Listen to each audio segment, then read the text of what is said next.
احنا زلم الزينة.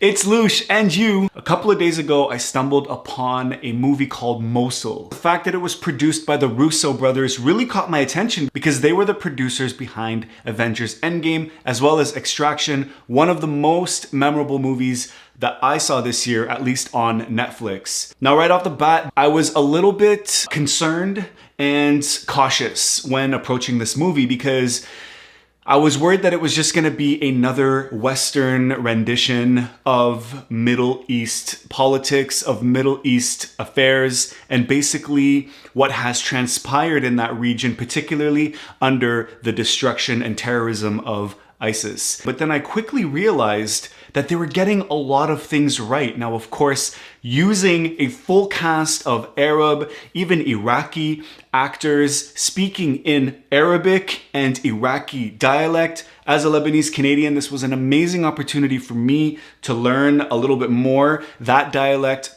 and to really appreciate the entire situation because the Russo brothers chose to keep the authenticity and really not give in to that Western template shoot 'em up war style that we're really used to and frankly, I'm actually numb to at this point. Now, these guys are badass, let me tell you. We follow a team of elite special forces, also known as Nineveh SWAT. And they've actually gone rogue, which is interesting. They're on their own mission now. Each member of the team brings their own skills, brings their own level of badassery, if you will. But the only downfall really was I wish we could really understand each character a little bit more. But I think the fact that we didn't get to understand each and every member of the squad really shows you just how fast-paced the situation in Iraq and in Mosul in particular actually is. And oftentimes you'll join a squadron or a regiment or a team and not really get to appreciate everybody around you because you're so caught up in the action. Being such an avid fan of action, war, military type movies, I quickly realized that these guys are no joke. Something kind of reminded me if the Punisher were to have assembled a team in Iraq, this is what these guys would look like. With the white skull emblem, their Humvees, their equipment, their gear, even their look, their scarves, and just their general attitudes and bravery. Now, of course, I'm not going to give any spoilers in terms of the movie and the plot and the outcome, but I just really wanted to share with you guys the moments that really stuck with me because as I mentioned, I originally started this movie with a cautious eye, and then I moved on to somewhat of a predictable eye. I was kind of looking for the same elements that I'm used to, sort of that template that we're used to in war movies. But I quickly realized that this movie was here to challenge everything you've ever known about real life situations, particularly in that part of the world, when dealing with one of the worst enemies it's ever seen. But of course, as I mentioned, the details were so spot on. This team was like a breath of fresh air. They were tactical, they were specialists, they knew really all the SWAT type techniques that they use to infiltrate buildings, positioning, setting up a perimeter, the use of weapons. They even stacked in the hallway, which was incredibly amazing. And it was a nice change of pace from the regular one-size-fits-all Arab who shoots in the air yelling Allahu Akbar and doesn't really know what the heck he's doing. These guys were the real deal. These guys were no joke. And these guys were actually a realistic depiction of the struggle the local population had and is still having in the region against such an evil force such as Daesh. Now, of course, the team is led by a badass, stone-faced, experienced killer known as Major Jassim, but he also comes with a humanitarian side, a willingness to rebuild Iraq and to start with his own village. And that's one thing I really appreciated from the movie was that every member of this squad was born and raised in Mosul. And so they felt as though they had the duty to speak and to contribute to that effort on their own terms. The reason why this SWAT team is so well known is because they fought ISIS non-stop, almost 24 hours a day. They were relentless. They did not let up. As hardcore and stone-faced as Major Jassim was, and there's one scene in particular where there are two brothers on the side of the road and Major Jassim takes it upon himself to stop the entire convoy to in fact engage with these boys and to ask them to come with him to safety, to cross the checkpoint. And this was a very interesting scene for me. It was very, very heartfelt. It was incredibly emotional, particularly as a father, because these boys had just lost their father. They were in fact transporting their father's body, and they were actually conflicted with one another. The older brother wanted to stay and fulfill his promise to his father, whereas the little one wanted to go because he knew that they would probably be better off if they just left. And these two brothers are a great example of a lot of the domestic family issues that happen in Iraq, where families are actually torn apart because of competing ideologies and interests. And another really interesting thing was the squad's relationship with federal national officers. They actually frowned upon them, further showing us that the army is probably not going to work in the interest of the city, or at least in the interest of their missions in particular. And another scene that really stuck out to me was when Major Jassim had a conversation with an Iranian general where they were on two rooftops right after fighting the same enemy.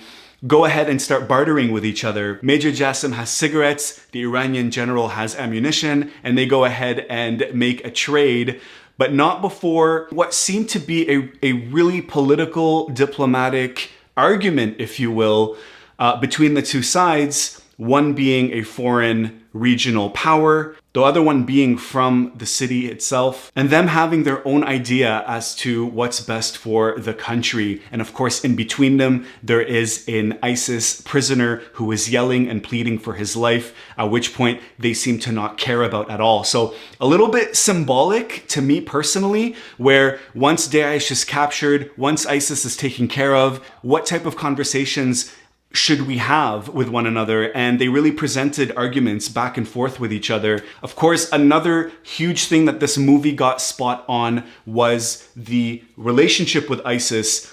As practicing Muslims, as Christians, the entire country, the entire region suffered under the hands of ISIS, yet unfortunately Western media did a very terrible job at portraying really public enemy number one for ISIS was not the West, was not America, and it was not Europe. It was the local population. These were quote unquote heretics. These were the people that did not follow the rule of law according to them, and needed to suffer first. And the sheer disgust that all of these badass elite special forces have for ISIS is really made clear throughout the movie, and it's incredibly refreshing to hear the mainstream local population that has been fighting this evil for years now actually being exposed on Netflix front and center to really show the world just how much that region fought and died just for their own freedom. Now, of course, as an Arab watching this movie, I really paid attention for the subtleties, which this movie also got really, really well.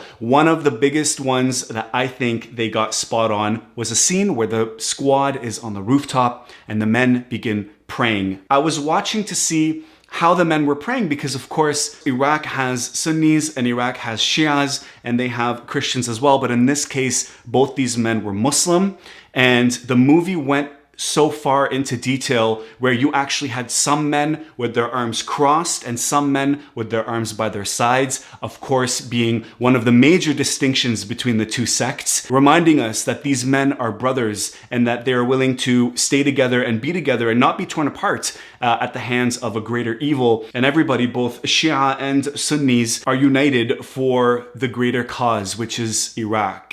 And I think that was extremely beautiful because for once we didn't have to go down that sectarian slope, and it was really refreshing to see these men come together the way they did. The experience was intense. The fight scenes were really gruesome. They peaked and they valleyed. There were often moments of pure chaos followed by moments of pure peace and tranquility where the men knew they probably had just 90 seconds to catch their breath, grab some water, and then keep going. That roller coaster ride shoved into such a small amount of minutes really affected me actually near probably the last quarter of the movie, where at that point I was simply witnessing the movie. I stopped trying to guess what was going to happen next. I stopped trying to figure out what exactly was going on, but I was simply present, and I actually was just watching wide-eyed and consuming everything that was in front of me. The movie really puts you in that zone where you're actually watching in constant curiosity, in constant struggle, and in constant fear, which again is very symbolic to the exact situation the Iraqi people have been under, even during Saddam Hussein's time and even after him with the introduction of ISIS. It just seems like it just never ends. But as relentless as that was, these men were able to match it, if not top it, with their ambitions for a better Iraq. One of the key quotes that really stuck with me and resonated with me was by the man himself, Major Jassim, who literally said, "We can rebuild everything. We just have to kill them all first." Now, of course, that may seem a little bit dark and a little bit depressing at first, but it really sums up the reality that this movie is trying to portray. And so it's very rare that I stumble upon a movie about such subject matter that is actually done well with a really high production value and really hit a lot of the nuances, the details that I myself as an Arab was looking for. Check it out if you've seen the movie. Let me know what you guys think. If you haven't, please go check it out and enjoy the roller coaster ride. I promise you, you will not be disappointed. Let me know what you guys think. Zihou.